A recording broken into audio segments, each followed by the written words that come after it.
Hi, everyone. Welcome back. My name is Brooklyn Hunt, and I work with Nara Thompson, and we teach conversational English so that you can be more comfortable and confident while speaking English to other English speakers.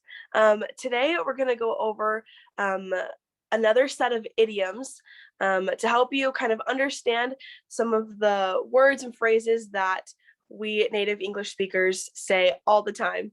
So the first one that we're going to start with is scoot over. This is a common one, and the example that I chose for this specific one, scoot over, is can you scoot over? I'd like to sit next to you. So you can physically scoot something over, or you can ask someone to scoot over or move so that you can make room for something else. So scoot over. Can you scoot over? I'd like to sit next to you. Okay, now number two is a big fan of. And to be a fan of something means that you enjoy it. Like personally, I am a fan of fruit. I love to eat fruit. I could eat it all day, every day. I love every single kind of fruit. So I'm a big fan of fruit. Um, I have friends who aren't a big fan of vegetables. They don't like vegetables. They never eat them. So you could use that word a fan of for anything. But in this example that I chose to do it for a type of music. And so it says, I'm not a big fan of rap music. Personally, I'm a big fan of 80s music. I love music from the United States in the 80s. And I'm not a big fan of rap music. And so whatever you like, you could say, I am a big fan of that. Or whatever you don't like, you could say, I'm not a big fan of whatever that thing might be. The next one, number three, is knock on wood. And this is kind of a funny one. This is one that's actually an action, something that you physically do. I don't have any wood around me, otherwise I would show you. But the example for this is, I've never broken a bone, knock on wood. And this is something that you would actually do if you don't want to have bad luck in something. So I personally, I've never broken a bone. That's a true statement. I've never had to go to the hospital for a broken bone or anything like that. I've been pretty lucky. But if I were to tell someone that, I would say, yeah, I've never broken a bone, knock on wood, because I don't want to try my luck that, maybe tomorrow I would break a bone. So I've never broken a bone, knock on wood. And number four is graveyard shift, or working the graveyard shift. And to work a graveyard shift means that you're working throughout the night. I think this comes from how graveyards are usually pretty spooky, and when you think of a graveyard, you might think of nighttime. And so the example for this one is, I have to sleep during the day because I'm working the graveyard shift. And so you wouldn't be able to sleep at nighttime because you'd be at work. So I have to sleep during the day because I'm working the graveyard shift. The graveyard shift. Number five is sit tight. And I just want to point out really quick that a lot of the time in American English, we don't always say the T on the end of words. So this one, for example, sit has a T at the end and tight has a T at the end. But when I'm saying it in a conversation, I won't pronounce the T so harsh. It won't be a T sound. It'll be a almost a sound. So sit tight while I get your table ready.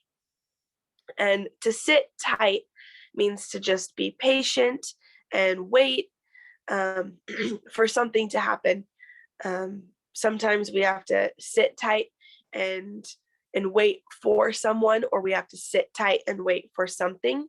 And so for this example that I chose, it would be like you're in a restaurant and the waitress tells you to sit tight while I get your table ready. And number 6 is cut to the chase. Another way you could say that would be get to the point. So get to the point of the story is usually how we would use this cut to the chase.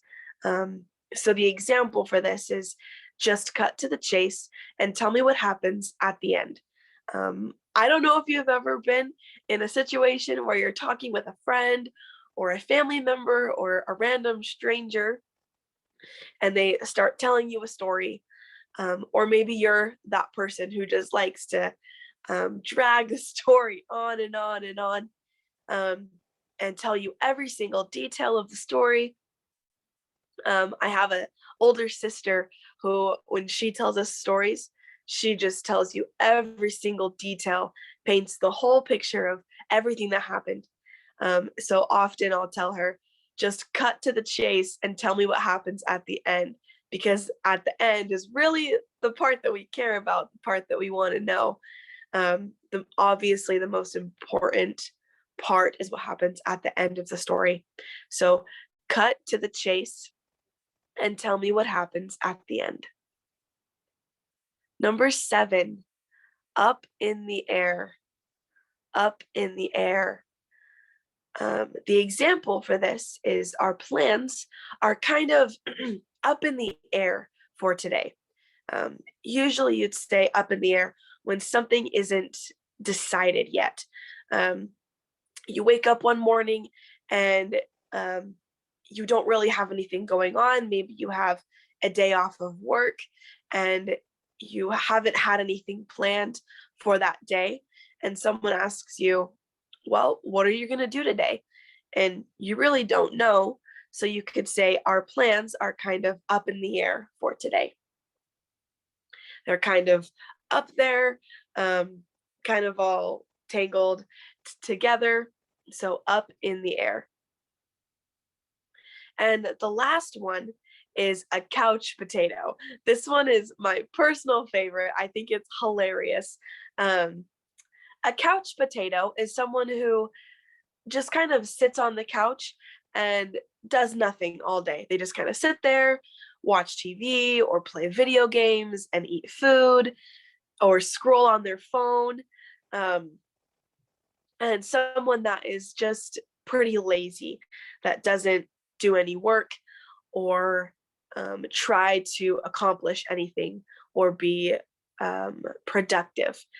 And so the sentence I chose for this one is, all I've done is watch TV. I feel like a couch potato.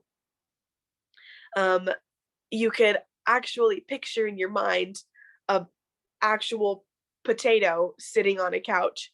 And when you sit on the couch and do nothing all day, you're kind of like a potato on a couch because you didn't move. You're just kind of a lump on the couch, not doing anything. So all I've done is watch TV. I feel like a couch potato. And the T's in potato, it's kind of an interesting one because when native English speakers say that word potato, and I think that goes for a lot of words that have 2 T's. The first one is often a stronger T. The first T is stronger, and the second T isn't as strong. So I'm going to say that word again so you can hear what I mean. Potato. It's almost like that last T is making a D sound instead of a T sound. So couch potato. I don't know why. That's just how we say it. But that's something that you could practice, is those T's at the end of words, like in sit tight, and then potato. You practice saying that to yourself and hearing the differences in the way that the sounds work with your mouth and how they sound to others. But those are the 8 idioms that I taught you today, and you can practice those. You can watch this video again, slow it down or pause it.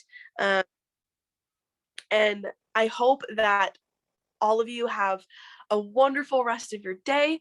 And please subscribe if you like this. I would love to help you more with your conversational English. And I will see you all next time. Bye.